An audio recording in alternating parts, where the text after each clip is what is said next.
लगा राष्ट्रपति शासन, बीजेपी क्यों नहीं चुन पाई नया मुख्यमंत्री। दोस्तों नमस्कार, मैं कमल कुमार न्यूज़ इंडिया में आपका स्वागत है। हमें उम्मीद है कि आप स्वस्थ मस्त होंगे। मई 2023 से राज्य में जातीय संघर्ष चल रहा है। इनमें 250 से ज़्यादा लोगों की मौत हो चुकी है। हिंसा की वजह से मतई और कुकी दोनों समुदाय के हजारों लोगों को विस्थापित होना पड़ा है। 9 फरवरी को बीरेन सिंह ने राज्यपाल अजय भल्ला से मुलाकात कर मुख्यमंत्री पद से इस्तीफा दे दिया। इसके बाद से ही नए मुख्यमंत्री के नाम पर सहमति बनाने के लिए बीजेपी के पूर्वोत्तर प्रभारी संबित पात्रा विधायक और राज्यपाल के साथ बैठक कर रहे थे। राजनीतिक विश्लेषकों का ऐसा दावा है कि मुख्यमंत्री पद को लेकर सहमति नहीं बनने के कारण राज्य में यह कदम उठाया गया है।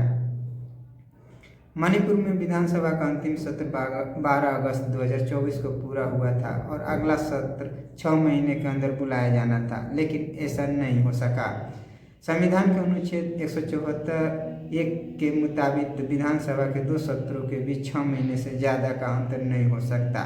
60 सदस्यों वाली विधानसभा में बीजेपी के पास 37 विधायक और सहयोगी दलों के 11 विधायक हैं। बावजूद इसके राज्य में राष्ट्रपति शासन लगाया गया है।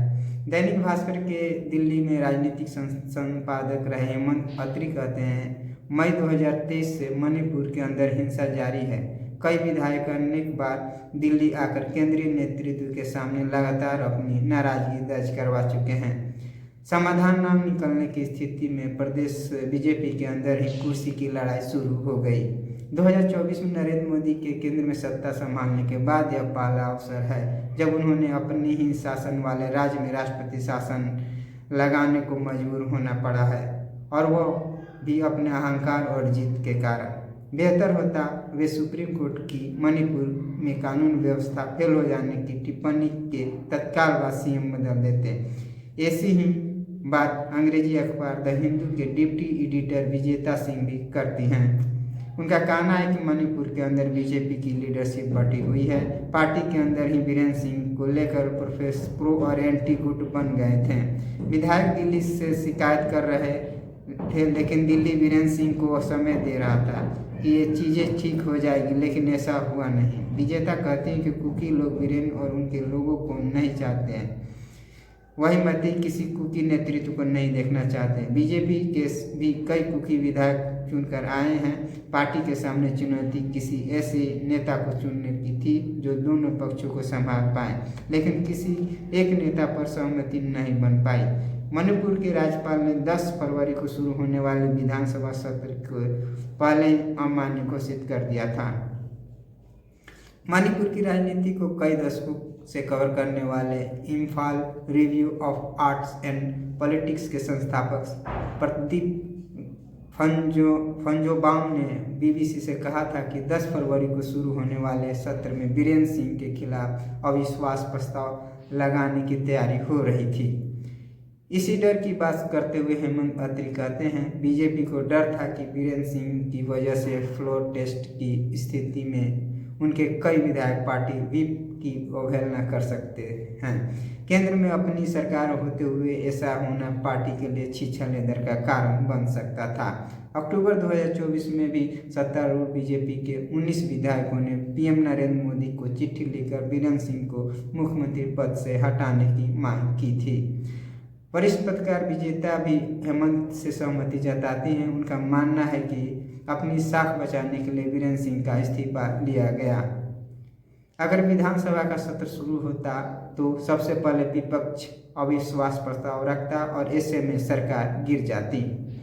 जब यही सवाल कांग्रेस नेता जयराम रमेश ने किया गया तो उन्होंने कहा उन्होंने स्थिति को भांप लिया था, वे जानते थे कि उनकी सरकार गिर जाएगी। इसके अलावा अत्री एक दूसरा कारण भी बताते हैं। वे कहते हैं कि पीएम मोदी को अमेरिका जाना था। उन्हें आशंका थी कि राष्ट्रपति ट्रंप उनसे मणिपुर के बारे में पूछ सकते हैं। मणिपुर में चर्चों और ईसाइयों पर हुए हमलों को लेकर यूरोप और अमेरिका चुप बैठने वाले नहीं हैं, इसलिए जल्दबाजी में बीरेन सिंह का इस्तीफा लिया गया। अत्री कहते हैं, अगर समय से बीरेन सिंह को हटा दिया जाता तो आज मणिपुर संवैधानिक संकट की दहलीज पर नहीं खड़ा होता। साल 2022 में मणिपुर में भारतीय जनता पार्टी ने अपनी सरकार बनाई थी। 60 विधानसभा सीटों वाले राज्य की विधानसभा में बीजेपी ने 32, कांग्रेस ने 5 और अन्य ने 23 सीटों पर जीत दर्ज की थी। नतीजों के करीब 5 महीने बाद जनता दल यूनाइटेड के जीतते हुए 6 में से 5 विधायक ने बीजेपी ज्वाइन कर ली थी। वरिष्ठ पत्रकार अत्री कहते हैं कि मणिपुर में बीजेपी के पास अपने 37 विधायक हैं, पूर्ण बहुमत है, करीबन 3 साल का कार्यकाल बचा है। बावजूद इसके राज्य में राष्ट्रपति शासन लगाना पड़ रहा है।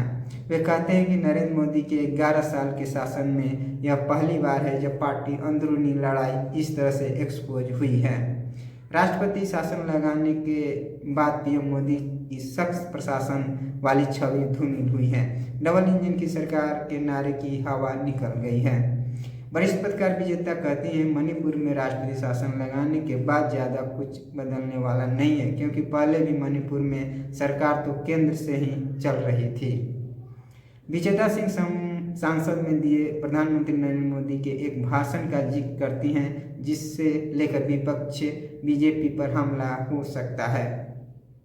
फरवरी 2023 में राष्ट्रपति के अभिभाषण पर धन्यवाद प्रस्ताव पर चर्चा के जवाब देते हुए पीएम मोदी ने कांग्रेस पर अनुच्छेद 356 यानी राष्ट्रपति शासन के दुरुपयोग का आरोप लगाया था। उन्होंने कहा था कि वे कौन लोग हैं जिन्होंने अनुच्छेद 356 का दुरुपयोग किया। एक प्रधानमंत्री ने अनुच्छेद 356 का 50 बार दुरुपयोग किया और वो नाम है श्रीमती इंदिरा गांधी। विपक्षी और क्षेत्रीय दलों की सरकारों को गिरा दिया। विजेता कहते हैं कि अब विपक्ष भी बीजेपी पर भी अनुच्छेद 356 के भारतीय संविधान के अनुच्छेद 355 और अनुच्छेद 356 के तहत राष्ट्रपति शासन लगाया जा सकता है। अनुच्छेद 355 केंद्र सरकार को राज्य को बाहरी आक्रमण और आंतरिक अशांति से बचाने की ताकत देता है। वहीं किसी राज्य में संवैधानिक तंत्र के असफल या कमजोर पड़ने पर राष्ट्रपति अनुच्छेद 356 के तहत राज्य की शक्तियों को अपने अधीन कर लेते हैं। राष्ट्रपति शासन लगाने के लिए राज्यपाल राष्ट्रपति को रिपोर्ट भेजते हैं और फिर राष्ट्रपति केंद्रीय कैबिनेट की सलाह के बाद इसे लागू कर देते हैं। राष्ट्रपति शासन लागू होने के बाद मुख्यमंत्री के नेतृत्व वाली मंत्रिपरिषद भंग हो जाती है और राज्य सरकार के सभी मामले राष्ट्रपति के पास जाते हैं। ऐसी स्थिति में 2 महीनों के अंदर संसद में दोनों सदनों की मंजूरी लेनी होती है। राष्ट्रपति शासन को 6 महीने से लेकर अधिकतम 3 साल तक बढ़ाया जा सकता है। विशेष स्थितियों में इसकी सीमा और अधिक हो सकती है। देश में पहली बार अनुच्छेद 356 का इस्तेमाल देश के पहले प्रधानमंत्री जवाहरलाल नेहरू ने साल 1951 में किया था। इसे पंजाब में लगाया गया था, जिसे करीब 1 साल तक जारी रखा गया था। दोस्तों बस इतना ही, फिर अगले वीडियो के साथ हाजिर होंगे। नमस्कार।